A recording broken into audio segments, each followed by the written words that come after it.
Bonjour tout le monde, j'espère que vous allez bien et que vous avez passé un bon Shabbat.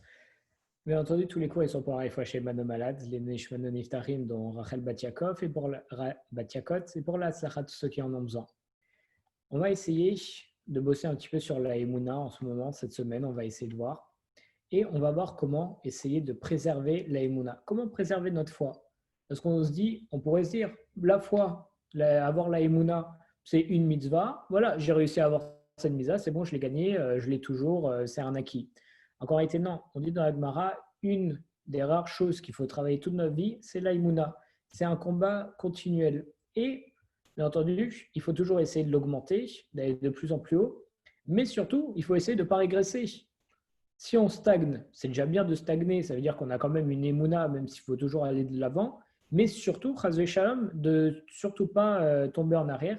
C'est pour ça qu'il faut essayer de préserver la émouna. Donc on va étudier un petit peu le son du Rav Shikleiman dessus.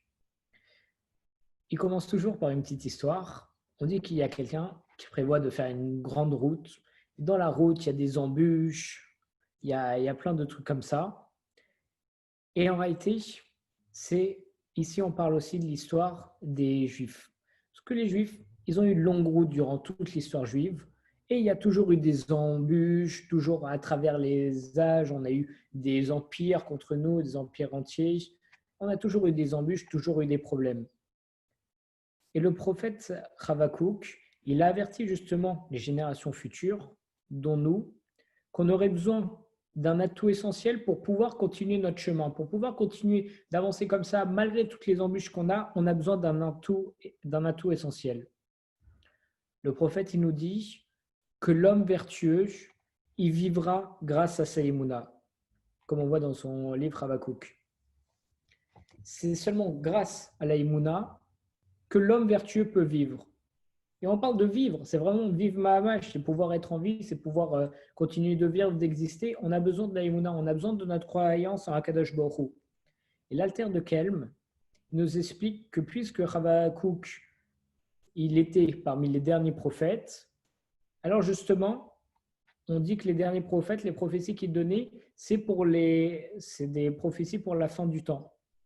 Pour les fins du temps, pour les Juifs, ça va jusqu'à la fin du temps. Ce qui fait que ce qu'il nous dit en nous disant le juif vertueux vivra grâce à sa imuna, ça parle surtout pour les dernières générations avant le Mashiach Bezrat Hashem. Et c'est vraiment quelque chose d'intemporel et donc ça nous touche nous en particulier. On va rapporter une petite histoire qui est assez connue et qui confirme en réalité le fait que la imuna est comme le schéma qui la proclame, parce que dans le schéma, on reconnaît Akadosh Baruch Hu, on prend sur nous tout le joug des mitzvot. À quel point la Emouna, et donc avec le schéma, ça a le pouvoir de prémunir le peuple juif contre n'importe quelle destruction. C'est un véritable pouvoir de protection, de bouclier. On raconte qu'en mai 1945, il y avait le Rav Eliezer Silver des États-Unis et le Diane Grunfield d'Angleterre. Ils étaient aumôniers en réalité durant la libération des camps de la mort. On est en pleine fin de Seconde Guerre mondiale.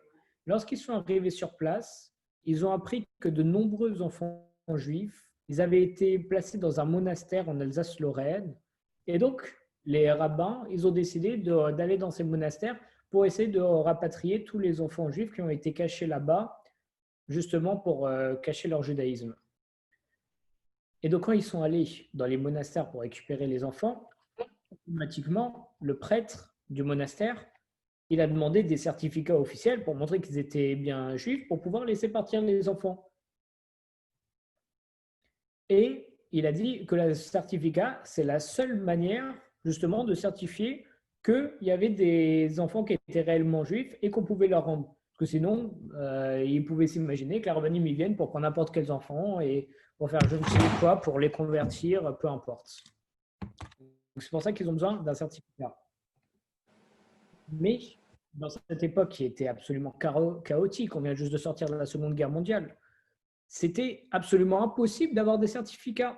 Comment est-ce que tu vas avoir un certificat de judaïsme alors que Chaz et Shalom, peut-être que les parents, ils ont été emportés dans les camps pour mille et une raisons, et il n'y aurait aucune raison en réalité d'avoir ces certificats. Et donc quoi, ils ne pourraient pas récupérer les enfants juifs.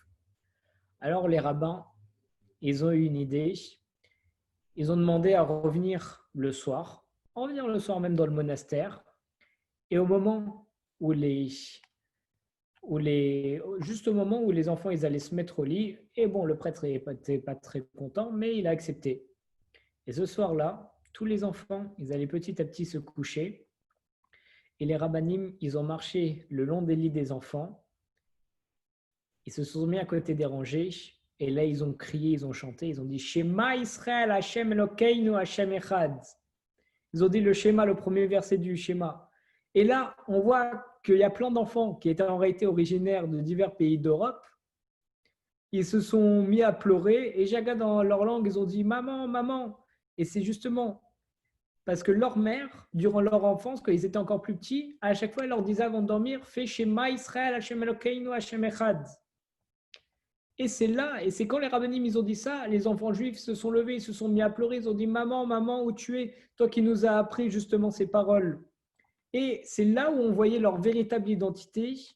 Et c'est là où justement, c'est comme ça qu'on a pu les récupérer, parce que ça montrait bien aux prêtres qu'en réalité, ils connaissaient le judaïsme, étant donné qu'ils faisaient le schéma depuis tout petit. Et on voit que rien cette phrase, ça a réveillé l'âme du juif, à tel point qu'il se met même à pleurer et à languir sa mère et à totalement se réveiller. Juste avec une phrase, Shema Israël, Hashem Elokeinu, Hashem Echad. C'est comme ça qu'on a réussi à repérer les juifs. Et le prophète, justement, Havakouk, il avait prédit que justement notre capacité à accomplir les mitzvot et par conséquent notre survie, parce qu'on sait qu'on dépend d'Hachem et donc on dépend de notre service divin, de comment on sert à Hachem, tout ça, ça dépend de notre émouna, de notre foi en Kadosh Baruch Hu. Le Rav Gedelia Shor, il explique que l'aïmouna, c'est essentiel durant l'exil. Comme on voit dans un verset, dans les Teilim, au Teilim 92, il y a marqué « Déclarer ta bonté le matin et notre foi en toi la nuit ». Et Rashi, justement dans ce Teilim, nous explique que la nuit, ça fait en fait référence à l'exil, parce que c'est tout ce qui est obscur, c'est tout ce qui où on ne sait pas, on voit mal, et ça fait référence à l'exil. Donc en réalité, on voit dans le Teilim qu'il y a marqué « On doit déclarer notre foi le jour et la nuit ». Et c'est quoi la nuit selon Rashi? C'est l'exil. Ce qui fait que dans l'exil, on doit essayer, on doit vraiment bien déclarer notre foi. Parce qu'en même temps, on dit, c'est très simple pour quelqu'un qui est heureux, qui a tout, de dire merci à Dieu et de croire en Dieu.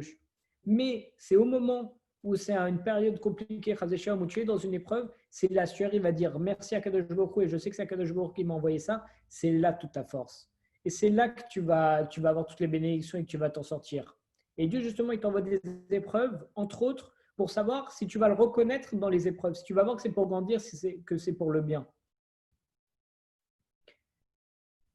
Alors qu'en ce moment, on est balayé dans une véritable tornade avec tout ce qui se passe en ce moment, malheureusement, on doit toujours garder comme objectif essentiel de nous cramponner à l'aïmouna le plus fermement possible.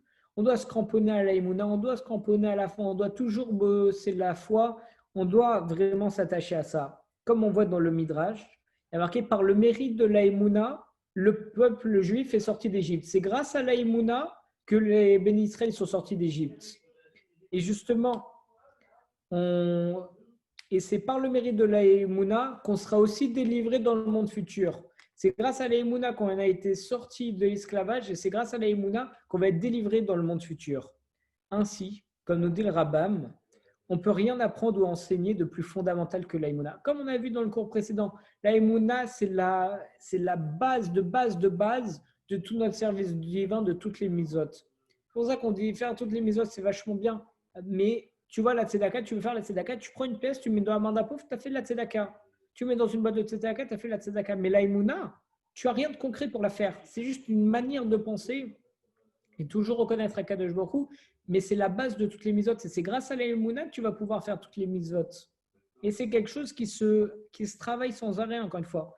Le Rav Yecheskel Levinstein, il a brillamment exprimé cette idée dans une lettre où justement, il a dit à ses élèves, il a dit, le premier objectif de notre enseignement, ça doit être d'intéresser l'élève à la signification et au but de Kriyat Shema et de la Tfila. Le but premier, quand on va enseigner à des personnes, c'est de leur expliquer à quoi ça sert le schéma et à quoi ça sert la prière. Parce que sans ça, il n'y a pas de Kabbalatol Malchut Shamaim. C'est le fait d'accepter le joug divin. Parce qu'encore une fois, dans le schéma, c'est là où on va accepter le joug divin. On dit, je vais prendre sur moi toutes les mitzvot, je vais l'étudier sur le chemin, je vais te servir de tout mon cœur, de toute mon âme, de tous mes moyens. Et parce que justement, le Rav dit, en réalité, il n'y a pas de tfila qui peut mesurer l'ampleur du mérite qui nous serait attribué si on n'avait pas eu le privilège d'illuminer le regard de nos étudiants en renforçant leur émouna. C'est justement la chose la plus importante. Si on doit enseigner à quelqu'un quelque chose, le plus important, c'est l'aïmouna. Parce que l'aïmouna, c'est la base de tout.